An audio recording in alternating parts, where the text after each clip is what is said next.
Assalamualaikum warahmatullahi wabarakatuh. Perkenalkan, nama saya Hafid Alauddin Pratama. Saya akan menyelesaikan tugas mata kuliah kemuhammadiyaan, yaitu membuat video tentang teori masuknya Islam di Indonesia. Para ahli sejarah menetapkan bahwa ada 4 teori masuknya Islam ke Indonesia, yaitu pertama, teori Gujarat, kedua, teori Persia, ketiga, teori Cina, dan yang terakhir, teori Mekah. Masing-masing teori dijelaskan berdasarkan rentan waktu yang berbeda, mulai dari abad ke-7 hingga ada pula yang menyebutkan hingga abad ke-13. Pertama, teori Gujarat. Teori Gujarat dikemukakan oleh seorang ilmuwan Belanda bernama J. Pieter dan didukung oleh Christian Schouw-Hurgronds. Teori Gujarat beranggapan bahwa agama Islam dan kebudayaan dibawa oleh para pedagang dari daerah Gujarat, India, yang berlayar melewati Selat Malaka.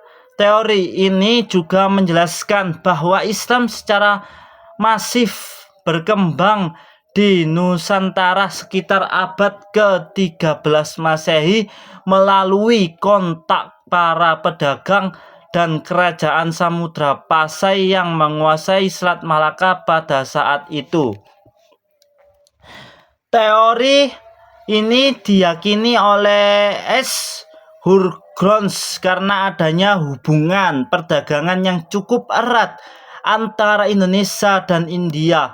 Teori Gujarat juga diperkuat dengan penemuan makam Sultan Samudra Pasai, yaitu Malik As-Saleh pada tahun 1297.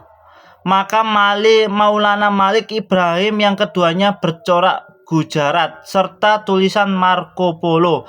Namun terdapat kelemahan teori Gujarat. Teori ini ditentang oleh G.E. Morrison, seorang jurnalis asal Australia.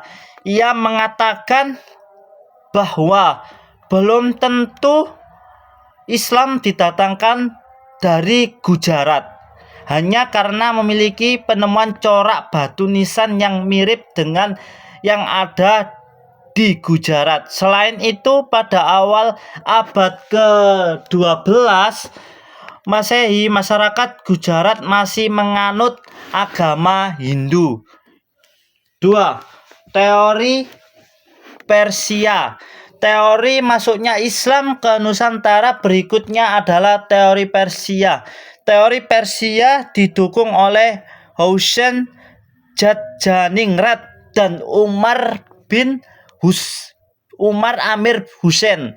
Mereka berpendapat bahwa Islam masuk ke Nusantara melalui para pedagang yang berasal dari Persia, bukan dari Gujarat. Persia adalah sebuah kerajaan yang saat ini kemungkinan besar berada di Iran.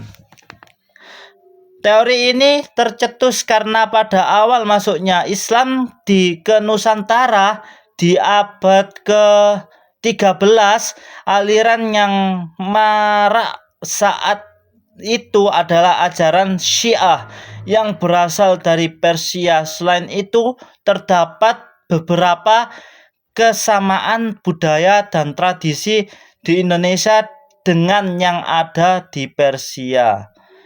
Teori Persia juga didukung oleh bukti-bukti lain seperti penggunaan gelar Syah pada raja-raja Islam di Nusantara, bahasa Persia ke bahasa Indonesia, persamaan mazhab yang dianut, dan kesamaan ajaran Sufi oleh Syekh Siti Jenar.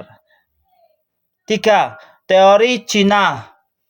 Menurut teori Cina, Islam berkembang di Nusantara berasal dari para perantau Tiongkok masyarakat Tiongkok sebenarnya sudah memiliki hubungan erat dengan masyarakat Indonesia. Jauh sebelum Islam dikenal di Indonesia pada masa Hindu, Buddha, etnis Tiongkok telah berbaur dengan penduduk Indonesia melalui perdagangan. Agama Islam sendiri berkembang di Cina pada masa dinasti Tang pada abad 618 sampai 905 Masehi. Menurut Sumanto Al-Qurtubi, pada masa dinasti Tang di daerah Kanton Zhangzhou, Quenzhou, dan pesisir Cina bagian selatan telah terdapat sejumlah pemukiman Muslim. 4. Teori Arab. Teori Arab masuknya Islam ke Nusantara berikutnya adalah teori Arab. Teori Arab didukung oleh beberapa tokoh seperti Buya Hamka dan Van Leur. Dalam teori Arab dijelaskan bahwa Islam masuk ke Nusantara pada abad ke-7. Ajaran Islam dibawa langsung oleh para musafir dari Arab yang memiliki semangat untuk menyebarkan Islam ke seluruh dunia.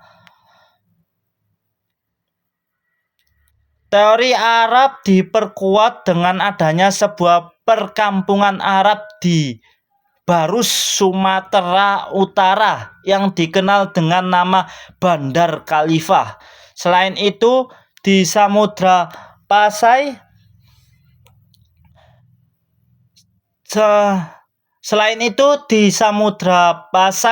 mazhab yang terkenal adalah mazhab Syafi'i.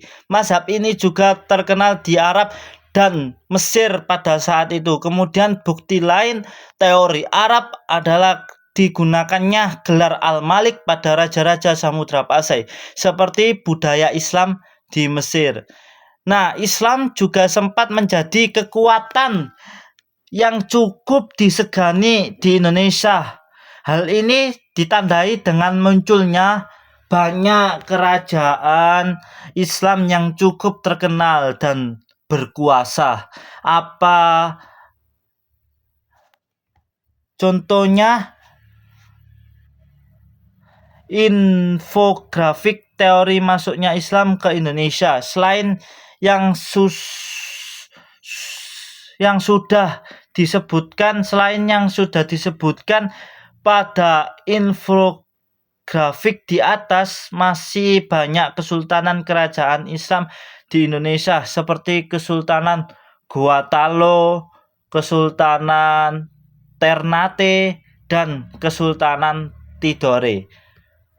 Masuknya Islam ke Indonesia juga banyak mempengaruhi kebudayaan kita, mulai dari bidang bahasa, sastra, serta seni, bahkan peninggalan.